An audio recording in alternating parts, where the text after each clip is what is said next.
ಇನ್ನು ರಾಜ್ಯ ಕಾಂಗ್ರೆಸ್ನಲ್ಲಿ ಕೆಎಂಎಫ್ ಅಧ್ಯಕ್ಷ ಸ್ಥಾನಕ್ಕೆ ಸಂಬಂಧಪಟ್ಟಂತೆ ಜಟಾಪಟಿ ಏರ್ಪಟ್ಟಿದೆ. ಇದೇ ವಿಚಾರಕ್ಕೆ ಸಂಬಂಧಪಟ್ಟಂತೆ ನಂಜೇಗೌಡರು ಮತ್ತೊಮ್ಮೆ ರಿಯಾಕ್ಟ್ ಮಾಡಿದ್ದಾರೆ.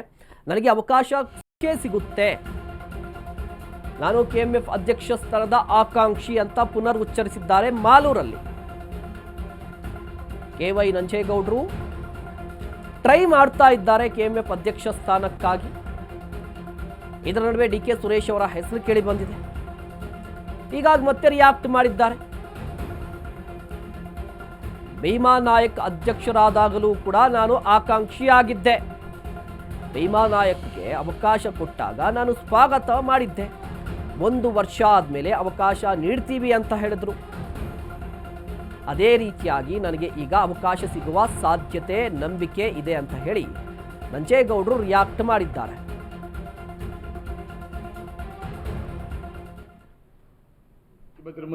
ಕೆಎಂಎಫ್ ಅಧ್ಯಕ್ಷ ಬಂದಾಗ ಇದು ನನ್ನ ಡಿಮ್ಯಾಂಡ್ಸ್ ಅಲ್ಲ, ನನ್ನ ಡಿಮ್ಯಾಂಡ್ಸ್ ಇತ್ತು. ಯಾವಾಗ ಭೀಮಾ ನಾಯಕ್ ಅವರು ಅಧ್ಯಕ್ಷ ಆಗೋ ಸಂದರ್ಭದಲ್ಲಿ ನನಗೆ ಅವಕಾಶ ಬೇಕು, ಈ ಸಮಸ್ಯೆಯಲ್ಲಿ ತುಂಬ ವರ್ಷದಿಂದ ಕೆಲಸ ಮಾಡ್ತಾ ಇದ್ದೀನಿ ಅಂತೇಳಿ ಮುಖ್ಯಮಂತ್ರಿ ಉಪಮುಖ್ಯಮಂತ್ರಿ ಮುಂದೆ ಪ್ರಸ್ತಾವನೆ ಕೊಟ್ಟಿದ್ದೆ.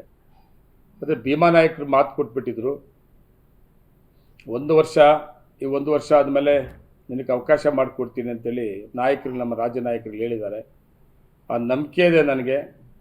ರಾಜ್ಯ ನಾಯಕರುಗಳು ಅವಕಾಶವನ್ನು ನನಗೆ, ಆ ಮಾತು ಕೊಟ್ಟರೆ ಅವಕಾಶವನ್ನು ಮಾಡಿಕೊಡ್ತಾರೆ ಅಂತೇಳಿ ನಾನು ಮುಖ್ಯಮಂತ್ರಿ ಮುಂದೆನೂ ಮಾತಾಡಿದ್ದೀನಿ, ಇದನ್ನು ಉಪಮುಖ್ಯಮಂತ್ರಿ ಮುಂದೆ ಮಾತಾಡಿದ್ದೀನಿ, ರಾಜ್ಯ ನಾಯಕರು ಕೂಡ ನನಗೆ ಪ್ರಸ್ತಾಪ ಮಾಡಿದ್ದೀನಿ. ಈಗಾಗಲೇ ಕೋಲಾರ ಮಿಲ್ಕ್ ನಿನಗೆ ನಿರ್ದೇಶನಾಗಿ ಇನಾಮಿನೇಷನ್ ಆಗಿದ್ದೀನಿ, ಅಧ್ಯಕ್ಷನಾಗಿ ಕೂಡ ಇನಾಮಿನೇಷನ್ ಆಗಿದ್ದೀನಿ, ಮತ್ತು ಡೆಲಿಗೇಟ್ ಕೂಡ ನಾನೇ ಹೋಗ್ತಾ ಇದ್ದೀನಿ. ಕೆಎಂಎಫ್ ಅಧ್ಯಕ್ಷರು ಅವತ್ತು ಏನು ಮಾತು ಕೊಟ್ಟಿದ್ದೋ ಅದ್ರ ಪ್ರಕಾರ ಮಾಡ್ತಾರೆ ಅಂತ ನಂಬಿಕೆ ಕೂಡ ಇಟ್ಕೊಂಡಿದ್ದೀನಿ. ನೋಡಿ, ಭೀಮಾ ನಾಯಕರಿಗೆ ಕಾಂಗ್ರೆಸ್ ಪಕ್ಷ ಹೈಕಮಾಂಡು, ನಮ್ಮ ನಾಯಕರುಗಳು ಅವಕಾಶ ಮಾಡಿದ್ರು, ನಾವು ಸ್ವಾಗತ ಬಯಸಿದ್ದೀವಿ.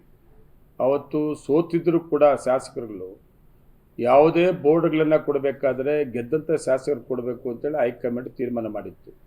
ಆ ಸಂದರ್ಭದಲ್ಲಿ ಸೋತಿರೋ ಒಬ್ಬ MLAಗೆ